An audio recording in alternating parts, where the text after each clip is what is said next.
Hello दोस्तों, कैसे हैं आप? उम्मीद करता हूं सब अच्छे होंगे। दोस्तों, आज का वीडियो रहने वाला है यूरोप के वर्क परमिट के बारे में कि कौन सी वैकेंसीज खत्म हो चुकी है, कौन सी है अभी।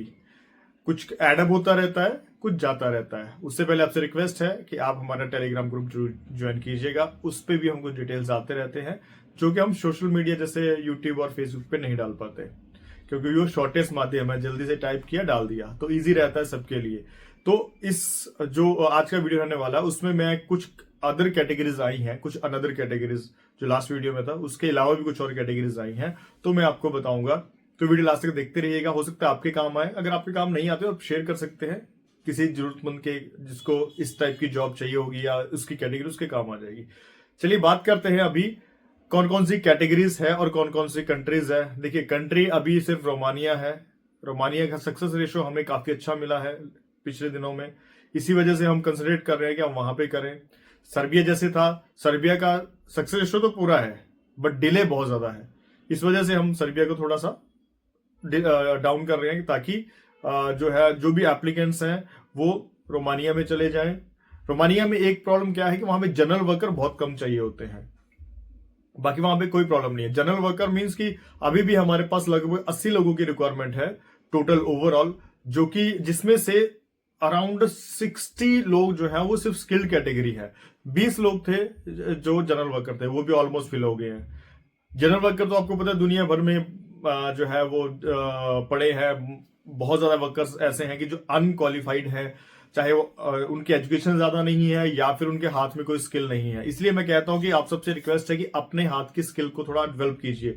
सपोज आप अभी अगर कोई जनरल वर्कर, आपने कोई डिग्री डिप्लोमा नहीं किया है, तो चाहे आप स्टील फिक्सर बन जाए, चाहे आप मैसन बन जाए, चाहे आप कोई और कैटेगरी को सीख ले, जिसको सीखने में हार्डली 3 महीने से लेकर 6 महीने का टाइम लगता है।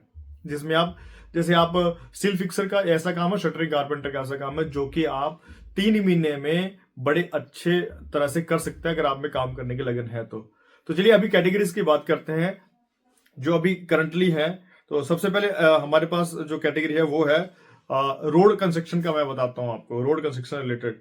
असफाल्ट असफाल्ट बोलते हैं उसको, जो नीचे जो हमारा तारकोल बिस्ता है। Asphalt laying bulldozer operator. Actually क्या है, बुलडोजर ऑपरेटर इनको 3 टाइप के चाहिए। एक तो जो असफाल्ट डालता है, एक जो उसकी कटिंग करता है, ठीक है, जो भी रोड होता है उसकी कटिंग करनी होती है, और एक होता है जो फिनिशिंग, जिसने रोलर करना होता है, बाद में फिनिश करना होता है। तो ये मशीन होती है, जैसे बड़ी मशीन आपको पता है वो लेइंग मशीन होगी जो असफाल्ट को डालती है, जिसमें से असफाल्ट निकल के मतलब तारकोल निकल के बिछता है, वो ऑपरेटर। तो ये 3 टाइप के ऑपरेटर हैं, जिसमें डालने वाला, कटिंग करने वाला अलग से और फिनिशिंग वाला अलग से। ये 3 है। इनकी सैलरी मैं बताता हूं आपको, लगभग 1000 बेसिक सैलरी है, मतलब 85,000 बेसिक सैलरी है, प्लस रहना खाना फ्री, सब कुछ फ्री है, ठीक है। इसमें हमें जनरल वर्कर भी चाहिए थे बट अभी 1 या 2 बच्चे हैं, बाकी सारे ऑलमोस्ट फिनिश हो चुके हैं। तो इसमें जनरल वर्कर की सैलरी भी 750 यूएसडी है, लगभग आप लेके चलिए 60,000 के आसपास, ठीक है। 60,000 से ऊपर भी हो सकती है, आप चेक कर सकते हैं गूगल पे। सेकंड जो ऑप्शन है वो है हमारे पास, जिसमें हमें शॉर्मा मेकर। शॉर्मा आपको पता है खाने की आइटम होती है, टर्की आइटम है ये, ठीक है। तो शर्मा जो होता है उसको बनाने वाला चाहिए, जिसको बनाना आता हो। शर्मा मेकर चाहिए। तो उसमें सैलरी रहेगी 650 जो शर्मा मेकर सैलरी है, प्लस ओवर टाइम है, रहना खाना सब में फ्री है। जितनी भी कैटेगरीज है रहना खाना सब में फ्री है। इसके बाद आता है बुचर। बुचर का मतलब जो कि मीट कटर होते हैं, जो मीट काटते हैं, ठीक है। तो उनको कुछ भी काटना पड़ सकता है, कोई भी मीट। अब जो इंडिया में है वो सब टाइप के होते हैं। कुछ होते हैं जो कि कहते हैं कि हम हिंदू हैं, हम उस टाइप का मीट काटेंगे। कुछ कहते हैं हम मुस्लिम हैं, हम उस टाइप का मीट काटेंगे। बट बाहर वहां पे नहीं होता, वहां पे हिंदू मुस्लिम वाला सिस्टम नहीं होता। वहां पे जो है जो भी है वो मीट कट तो करना ही पड़ेगा। तो अगर आप इस कैटेगरी में आते हैं तो इसके भी 650 बेसिक है, plus over time, medical insurance सब फ्री है। तो ये भी चाहिए। इसके बाद कुछ टेक्निकल कैटेगरीज हैं। मिल्क टेक्नोलॉजिस्ट, ठीक है, जो कि दूध को किस टेम्परेचर पे रखना है, वो बेसिक डिटेल्स होती है। वो दूध से दही कैसे बनाना है, और दूध से कोई फ्लेवर, अलग से फ्लेवर कौन सा कैसे क्रिएट करना है। उसी तरह सॉस है, सॉस के न्यू फ्लेवर्स बनाने हैं। उसके ऊपर एक्सपेरिमेंट्स करने होते हैं, तो वो टेक्नोलॉजिस्ट होते हैं, तो वो 1000 सैलरी उनकी बेसिक है plus over time medical insurance. ठीक है, इसके बाद जो कैटेगरी एडअप हुई है वो है हमारे पास स्ट्रक्चरल फैब्रिकेटर। स्ट्रक्चरल फैब्रिकेटर होते हैं जो कि लोहे के स्ट्रक्चर्स, बड़े बड़े जो स्ट्रक्चर होते हैं लोहे के, ठीक है, वो बनाते हैं, उसको स्ट्रक्चरल फैब्रिकेटर कहते हैं। तो उसमें 1000 यूरो बेसिक है। 1000 यूरो का मतलब कि 90,000 बेसिक है, प्लस ओवर टाइम है, रहना खाना सब फ्री है। ठीक है, तो इसमें भी वर्कर चाहिए और कोशिश हमारी यही है कि मिनिमम 2 to 3 ईयर्स का मिनिमम एक्सपीरियंस हम लेके चले सभी कैटेगरीज के लिए। इसके बाद जो कैटेगरी आती है वो है आर्क वेल्डर। ठीक है, आर्क इलेक्ट्रिक वेल्डर, तो वो ये हमने पहले भी दिए हैं कंपनी को, सेम कंपनी को फिर से चाहिए। तो उसमें सैलरी रहेगी लगभग 650-700 यूरो बेसिक रहेगी, plus over time medical insurance जो भी है, रहना खाना तो आपको मैंने पहले बता चुका हूं फ्री होता है। तो अभी ये कुछ कैटेगरीज जो एडअप हुई हैं, ठीक है, तो इन कैटेगरीज के बाद जो टर्म कंडीशन है, जैसे उम्र कितनी, लगभग 23 से लेके 45 ईयर तक ये ले सकते हैं। कुछ जैसे स्ट्रक्चरल फैब्रिकेटर वगैरह है तो 46-47 भी ले लेंगे वो, अगर थोड़ा सा एज ऊपर नीचे भी तो ले लेंगे, उसमें कोई बहुत बड़ी दिक्कत नहीं है। रहने के लिए क्या होता है, कंपनी या अलाउंस देती है, सपोज 100 या 150 यूरो जो भी अलाउंस देगी, या फिर आप खाने के लिए आपको 100 या 150 अलाउंस देगी, या फिर आपको खाना देगी। तो बेटर ये रहता है कि अलाउंस मिल जाए तो सबसे बेटर रहता है, क्योंकि अलाउंस के बाद आप खुद जो है खाना अपने हिसाब से बना सकते हैं, प्रिपेयर कर सकते हैं। हो सकता है आप, अगर आपको 100 मिल रहा है आप 80 में पूरा कर लें, ये भी हो सकता है 100 मिले और 120 में पूरा हो। वो अलग अलग आपके डिपेंड करता है कि आप कितना वहां पे, किस हिसाब से आप वहां पे खाना बनाते हैं। रहना कंपनी शेयरिंग बेसिस पे होता है, किसी कमरे में 2 लोग होंगे, किसी कमरे में 4 लोग होंगे, किसी में बंक बेड होगा, वो डिपेंड करता है। अब मैं कोशिश करूंगा हमारे जो वर्कर्स गए हैं मैं उनके साथ जो है उनके साथ कुछ वीडियोस बनाऊं ऑनलाइन, क्योंकि वो भी ड्यूटी पे होते हैं, वर्क पे होते हैं। अभी गए हैं हमारे कुछ वर्कर्स, तो काम पे होते हैं, तो जैसे वो फ्री होंगे तो हम भी फ्री होंगे। एक तो टाइम का डिफरेंस लगभग 3.5-4 घंटे का डिफरेंस है, तो उसमें भी हमें कुछ दिक्कतें आती हैं, ताकि हमारा टाइम मैचअप नहीं हो पाता है, क्योंकि जब उनका 6 बजे शिफ्ट छूटती है तो इंडिया में 9:30-10 बज चुके होते हैं। ठीक है, तो इसमें अगर इसमें आपको लगता है ये कैटेगरीज आपकी है तो आप इसमें बिल्कुल जा सकते हैं।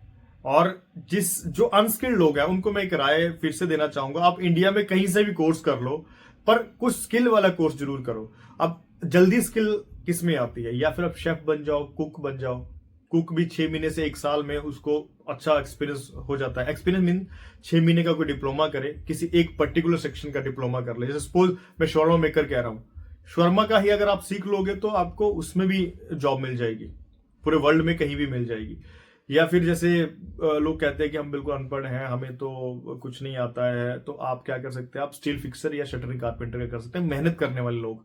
तो कंस्ट्रक्शन, ये कैटेगरीज ऐसी हैं, पूरे वर्ल्ड में काम है इसमें, और ये सबसे जल्दी सीखने वाला है। कुछ लोग तो 20 दिन से लेकर 30 दिनों में भी जो है स्टील फिक्सर का काम सीख लेते हैं, उसके बाद 6 महीने काम करके फिर उनको हम अब्रॉड में प्लेस कर सकते हैं। इसके लिए हमने ट्रेनिंग भी शुरू करने का सोचा था, बट होता क्या है कि ट्रेनिंग सेंटर हमारे चेन्नई में है। चेन्नई में जो है वहां पे लोग जाने के लिए थोड़ा सा, अभी कुछ बैचेस हुए हैं वहां पे शुरू, बट वहां पे मैं भी प्रेजेंट नहीं रह सकता हर टाइम पे। तो आपसे यही रिक्वेस्ट है कि आपको लगता है कि आपकी कैटेगरी आप कुछ बनाना चाहते हैं अपनी, तो आप सबसे पहले अपनी एक स्किल बनाएं। अनस्किल्ड में रहोगे तो एक तो जॉब के ऑप्शंस यूरोप में बहुत कम होंगे, दूसरा कि आपको सैलरीज नहीं मिलेंगी, तीसरा कि आपकी सिलेक्शन भी जो है वो बहुत कम होगी। इवन एम्बेसीज भी जो है अनस्किल्ड कैटेगरी की वीजा रेशो जो है वो कम कर दिया उन्होंने। अगर आपकी कोई स्किल है, स्किल फिक्सर है, तो उनको पता है कि हमारे देश को ये चाहिए ही चाहिए। अगर अनस्किल्ड है, आप नॉर्मल जनरल वर्कर है, तो उनको पता जनरल वर्कर तो पहले ही बहुत भरे हुए हैं, तो वो 10 में से 5 भी रिजेक्ट कर सकते हैं, 4 भी रिजेक्ट कर सकते हैं, 3 भी रिजेक्ट कर सकते हैं। जबकि स्किल कैटेगरी जितनी भी हम करते हैं, ऑन एन एवरेज 100% रेशियो अभी तक हमें मिली है पिछले साल में।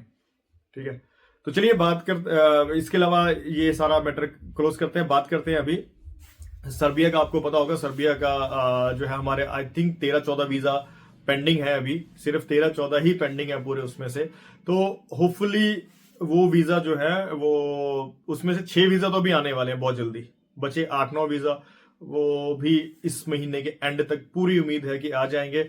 उसके बाद सर्बिया के चैप्टर हम कर देंगे क्लोज, और उसके बाद फिर नए सिरे से देखेंगे कैसे क्या करना है। सर्बिया में मैं गया था, मुझे पता है वहां पे इस टाइम 2027 में जो एक्सपो होना है उसके करके वर्कर की डिमांड तो बहुत है।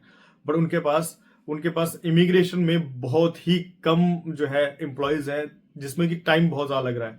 हाँ, कोई बहुत बड़ी कंपनी है जैसे हमारे रिलायंस हो गया, टाटा, इस टाइप की कोई कंपनी है तो उनके वीजा तो वो जल्दी कर देते हैं, क्योंकि हर जगह अप्रोच चलती है।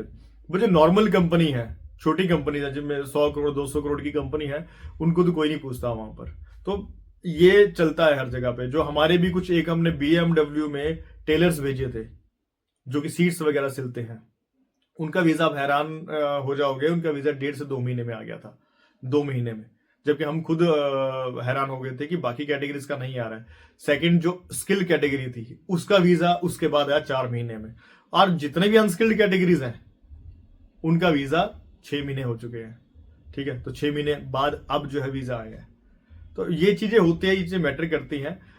चलिए मिलते हैं नेक्स्ट वीडियो में, तब तक के लिए बाय बाय, टेक केयर।